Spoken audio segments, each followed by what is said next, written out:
Sup, homies? It's been a minute since I put a video on my channel. Just been super busy, and I've been doing body bags and work and blah blah blah blah blah. But pretty much, I'm gonna try my best to not have it happen again. I'm gonna really buckle down and try to do a video every other day. I really need to. There's so much stuff on my to-watch list that I need to watch. That I just need to do reviews for and stuff. And this is one it's been sitting on my dresser to review for like a week now, but I just haven't got around to it. But that's Unfriended. Came out in, I want to say like 2014. Okay. Yeah, I'd never seen this. I had picked it up used just because I wanted to see the sequel. The sequel trailer actually looked pretty good. But essentially this movie, it's this girl commits suicide, and she was bullied and told to commit suicide and all that by her friends, who posted some video and all that was like really bad for her and embarrassing. So she shoots herself, and all these teens get together this night, and there's a ghostly or like a spiritual force contacting them through the dead friend's Skype account.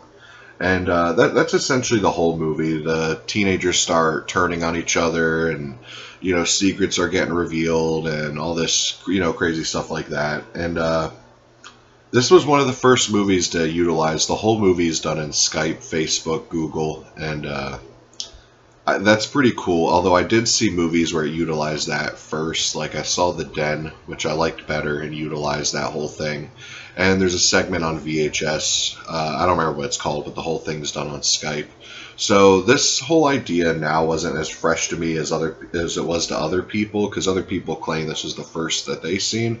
And if that was the case, it probably would have helped my views on this a little bit. But I was entertained by this a little bit.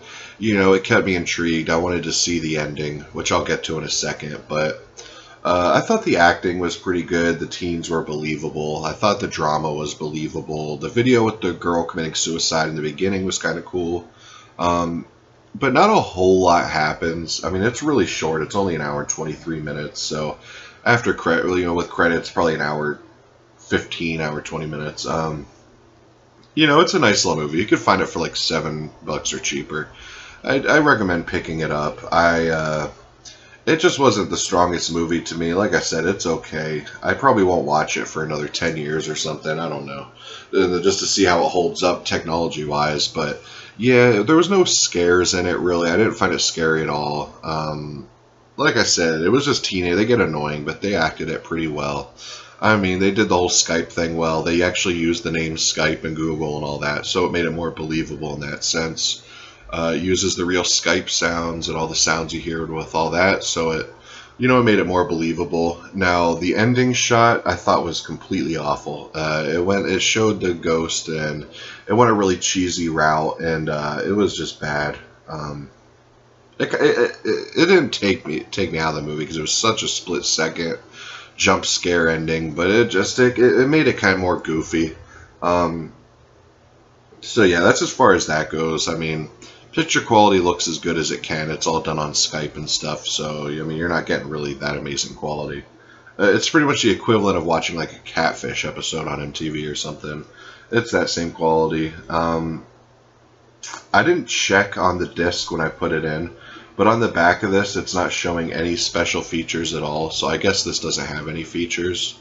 But, yeah, I mean, pick it up if you want to see the sequel, even though you don't have to see the sequel.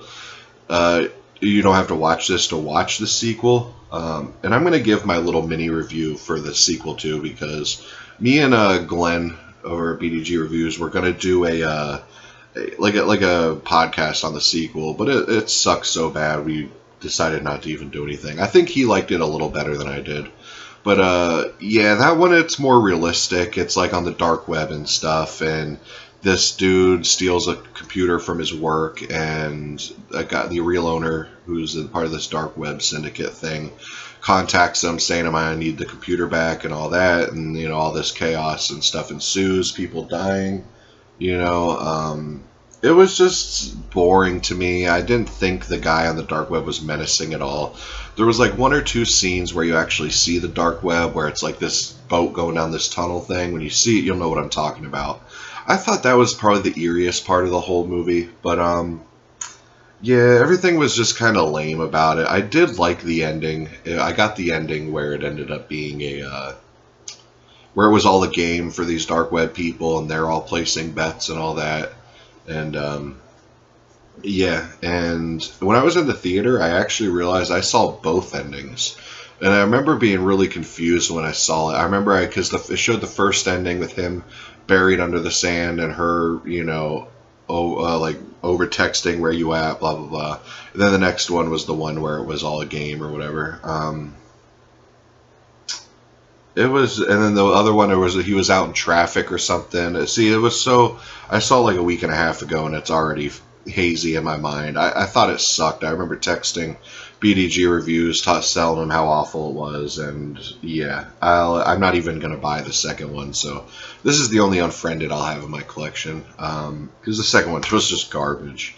But yeah, I can't really recommend it, to be honest with you. Like I said, if you find it in a Walmart bin, pick it up just to see if you got to see the sequel. But yeah, this is poo-poo pretty much. It was okay, but yeah, it ain't the equivalent of other stuff I've been watching recently. But yeah, do with that what you will. Kind of a bummer review here, but yeah, glad to have that out of sight, out of mind now. I can take it off my dresser and get back to some good shit here. I just got done watching the Stendhal Syndrome, so I'll have a review for that tomorrow. And then I got to review some more Argento titles and Michelle Suave titles, and then we're on to good shit. We'll have Cannibal Week coming in the next week or two, guaranteed. Cannibal Week, 7 days filled with one cannibal movie a day, ranging from classics like Cannibal Holocaust and Cannibal Ferox to the more modern like Green Inferno and In the Land of the Cannibals and stuff. There's a lot of good stuff coming here. I got the whole Puppet Master series going on, which I'll kind of lead into a full moon month, just because I have a lot of other full moon titles on Blu-ray I just picked up that I gotta do reviews for. I'll have a Criterion week coming up this month, just because I got a lot of Criterions I want to review. That'll be good for this channel. There's just a lot of stuff going on here. And then next month, which I'll get more into as it gets down to that time, but we're definitely going to do a Predator week, watch all the Predator movies for the new Predator.